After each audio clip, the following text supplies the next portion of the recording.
नमस्कार। जरा सोचिए, किसी भी देश को चलाने के लिए एक रूल बुक होती है ना? हमारा संविधान। लेकिन तब क्या हो जब देश भारत जैसा विशाल और विविधताओं से भरा हो, जहां एक नियम शायद सब पर फिट ही ना बैठे। तो आज हम संविधान के एक ऐसे ही बहुत ही दिलचस्प हिस्से भाग 21 यानी पार्ट 21 पर बात करेंगे। ये हिस्सा ठीक इसी मुश्किल सवाल का जवाब देता है। चलिए इस सवाल पर 1 मिनट के लिए रुकते हैं। एक इतना बड़ा देश जहां हर 100 किलोमीटर पर बोली, संस्कृति, खान-पान, यहाँ तक कि लोगों की ज़रूरतें भी बदल जाती हैं, तो क्या ऐसे में एक ही कानूनी ढांचा सबके साथ न्याय कर सकता है? ये सच कहूँ तो किसी भी संविधान के लिए एक बहुत बहुत बड़ी चुनौती है। और कमाल की बात यह है कि हमारे संविधान बनाने वालों ने इस चुनौती को बहुत अच्छे से समझा। उनका जवाब था संविधान का भाग 21।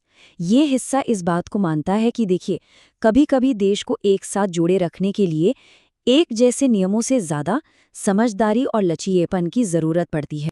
तो आखिर ये भाग 21 है क्या? देखिए, इसका पूरा सार तो इसके नाम में ही है। अस्थायी, संक्रमणकालीन और विशेष प्रावधान।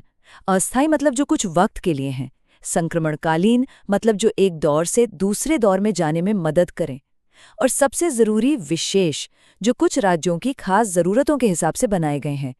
एक तरह से ये हमारे संविधान का एडजस्टमेंट टूल है। चलिए अब इसके पहले हिस्से को थोड़ा करीब से देखते हैं। अस्थायी प्रावधान। जैसा कि नाम से ही पता चल रहा है, ये वो शक्तियां थीं जो संविधान में हमेशा के लिए नहीं थीं। इन्हें एक खास मकसद के लिए, एक लिमिटेड टाइम के लिए ही डिजाइन किया गया था। इसका सबसे अच्छा उदाहरण है आर्टिकल 369। इसे हम नए नए बने भारत की संसद के लिए एक शुरुआती पावर बूस्ट की तरह समझ सकते हैं। और ये बूस्ट सिर्फ 5 साल के लिए दिया गया था। तो सवाल उठता है कि इस पावर बूस्ट की जरूरत ही क्या थी? सोचिए, देश नया नया आजाद हुआ था, अर्थव्यवस्था को अपने पैरों पर खड़ा करना था। तो ये आर्टिकल एक तरह से उस नवजात देश के लिए जरूरी मरहम जैसा था।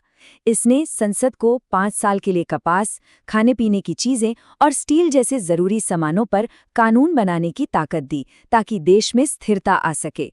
और जैसे ही 5 साल पूरे हुए, ये पावर अपने आप खत्म हो गई। तो अगर अस्थायी प्रावधान छोटी-मोटी जरूरतों के लिए थे, तो उन चुनौतियों का क्या जो हमेशा रहने वाली थीं? यहीं पर आते हैं विशेष प्रावधान। ये ना उन खास दरवाजों के लिए बनाए गए खास चाबियों की तरह हैं, जो किसी एक मास्टर की से नहीं खोल सकते। और इनका मकसद किसी को कोई छूट देना नहीं, बल्कि देश की विविधता को सम्मान देकर राष्ट्रीय एकता को और मजबूत करना है। यहाँ जो मूल सोच है वो बहुत गहरी है। मतलब देश को एक जैसा बनाने की कोशिश करने के बजाय उसकी अलग अलग पहचानों को सेलिब्रेट करके एक ज्यादा मजबूत देश बनाया जाए। ये एक रूपता यानी यूनिफॉर्मिटी पर एकता यानी यूनिटी को प्राथमिकता देना है। और ये लचीलापन हमें आर्टिकल 371 में साफ साफ दिखता है। जैसे महाराष्ट्र और गुजरात में ये विकास के असंतुलन को ठीक करने की बात करता है, तो वहीं नागालैंड में ये वहाँ के सदियों पुराने रीति रिवाजों और कानूनों की रक्षा करता है। हर राज्य की अपनी एक कहानी है और हमारा संविधान उसे सुनता है। अब जरा इस लाइन को देखिए, ये सीधे संविधान के आर्टिकल 371A से है। ये सिर्फ एक कानून का टुकड़ा नहीं है, ये विविधता में एकता की हमारी सोच का जीता जागता सबूत है। ये दिखाता है कि भारत की एकता किसी की पहचान को मिटाने में नहीं, बल्कि उसे पूरा सम्मान देने में है। अब आते हैं भाग 21 के सबसे चर्चित और शायद सबसे जटिल प्रावधान पर, आर्टिकल 370। चलिए इसके काम करने के तरीके और इसमें जो बदलाव हुए उन्हें बिना किसी लाग लपेट के सिर्फ तथ्यों के आधार पर समझते हैं। सबसे पहली बात, जब संविधान बना तो आर्टिकल 370 को एक अस्थायी यानी टेम्पररी प्रावधान के तौर पर ही शामिल किया गया था। इसका मुख्य काम ये तय करना था कि भारत सरकार और जम्मू कश्मीर राज्य के बीच कानूनी शक्तियों का बंटवारा कैसे होगा। तो अगस्त 2019 से पहले व्यवस्था कुछ ऐसी थी। भारतीय संसद की कानून बनाने की शक्ति मुख्य रूप से रक्षा, विदेश मामले और संचार जैसे विषयों तक ही सीमित थी। अगर किसी और विषय पर कानून बनाना है तो राज्य सरकार की सहमति जरूरी होती थी। और इसी तरह भारत का पूरा संविधान वहां सीधे सीधे लागू नहीं होता था। उसे राष्ट्रपति के आदेश के जरिए कुछ बदलावों के साथ लागू किया जाता था। फिर साल 2019 में आर्टिकल 370 के ही एक हिस्से का इस्तेमाल करते हुए एक राष्ट्रपति का आदेश जारी किया गया। इस आदेश में ये कहा गया कि आर्टिकल 370 के सभी खंड अब से लागू नहीं होंगे और इस एक कदम से जो पुरानी व्यवस्था थी वो पूरी तरह बदल गई। इस बदलाव के बाद की स्थिति एकदम साफ है।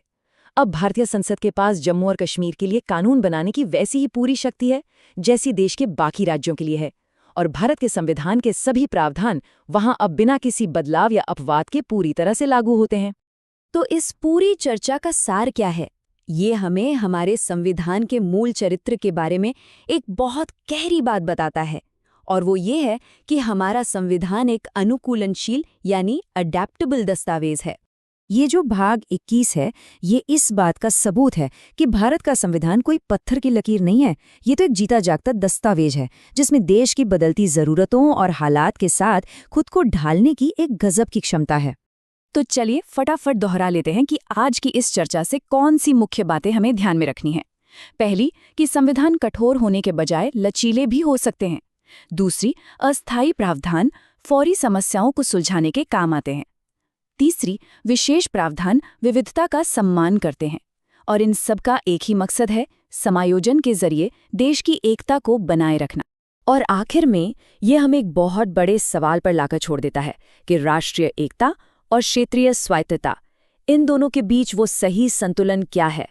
ये एक ऐसा सवाल है जिसका जवाब हमारा संविधान भाग 21 जैसे प्रावधानों के जरिए लगातार ढूंढने की कोशिश करता है, और ये वाकई सोचने के लिए एक बहुत अच्छा सवाल है।